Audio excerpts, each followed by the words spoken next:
I first heard about Big Brothers Big Sisters when I was at MCC going to school. A lady was talking about how she became a big sister and just what an impact that was in their life and this life of this little boy that they were now mentoring. It sounded like such an inspirational program. So I researched it online, signed up for lifelong commitment. I knew whoever I was going to be attached with, whoever I was praying about, that perfect match was going to be, that it was going to be a lifelong thing, and so you're stuck with me for life. Angel and I have been matched for 7 years, and it's been amazing. She has been a part of all of my big life things, and as well as everything that's been in her life that I've been able to be a part of. So she's been through my wedding, the birth of my first child, and being a great big sister to her, even though she has a little brother of her own, just mentoring a little sister, and I know she's looking forward to that. So it's been a real treat to even watch that, her interaction with now my little girl, for all that. So it's been really nice. I was matched with Cassie when I was 6 years old. Cassie has been like part of like everything. If I wouldn't have Cassie in my life, I would have been in so much trouble. Say like my friends like want to go somewhere, but like I know I'm not supposed to, I can always go to Cassie for it. That's awesome. It's one thing if, you know, your mom's telling you those things, but when your sister's telling you and encouraging you, you know, you don't have to go with what the other crowd's doing. You don't have to be a part of, you know, a struggling thing alone. You know, you can stand up for what you believe is right, not doing things or doing things that you think are right. And I try to encourage that in her all the time. For people that are supporting the program, you know, it's a huge gift to us when that's all coming together. The events that you guys host, us being able to take advantage of those types of things is huge. To host like just a fun event where you can mix and mingle with other littles and bigs, Christmas party, Color Me Mine, the ice house. We've gotten to do so much just because of those things, and it's nice to have other support from those people who are also being matched and kind of trying to talk about the difference and what's growing, and you know, to help each other out in all of those aspects. I think our match is magical because I try to tell her all the time she is just the perfect match for me. The stuff we like to do together, our hobbies,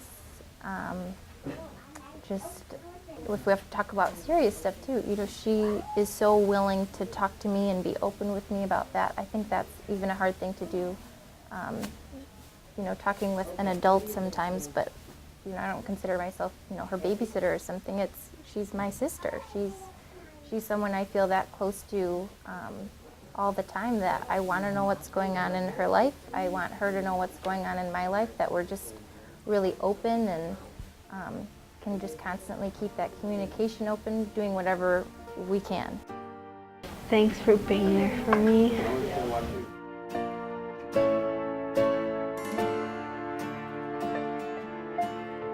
See, the first time I met Romeo was at the introduction, where you introduced to see if you're are compatible, let's say.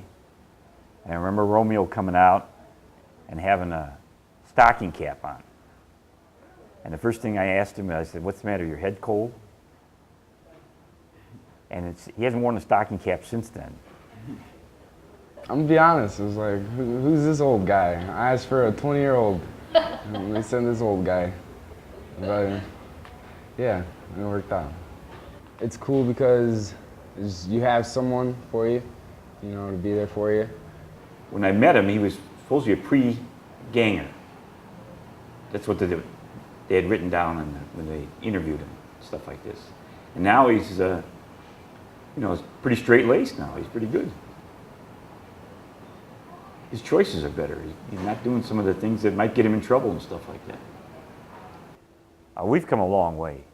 I mean, he was, I'm not doing this to embarrass you here, you know, but he was transferred into special ed. And I didn't like that, so I really hounded him for it until he got out. He got out, though, which is great. There isn't any subject off limits with us, you know what I mean? So we talk about everything, you know. Religion to anything, you know, I mean, we talk about stuff. I like it when he's honest instead of like trying to sugarcoat stuff, you know.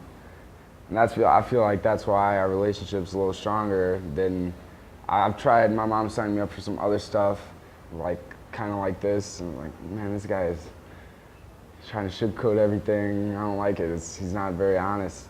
He's not open. He tells me how he feels about stuff. Some days it's a pain to come over here. I drive 30 miles to get here. So some days you just don't feel like it. But after seeing him, I always feel better about myself too. Well, the reason I, stay with Big Brothers for the 13 years is there's some satisfaction in doing it. You know what I mean? Not some, there's a lot. You know what I mean? Knowing that I'm doing something to help maybe change some child's life a little bit. You know, for the better, hopefully. It's a great program. I mean, I learned a lot of responsibilities from him.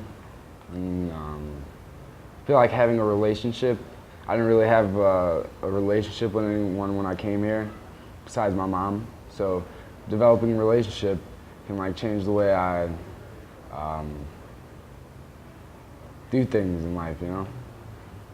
If I had to give advice to potential bigs, I would say just look over here at Romeo and see what's possible. Just think about balancing the ledger. You know, your life has been so good, and why don't you help somebody else? That was it.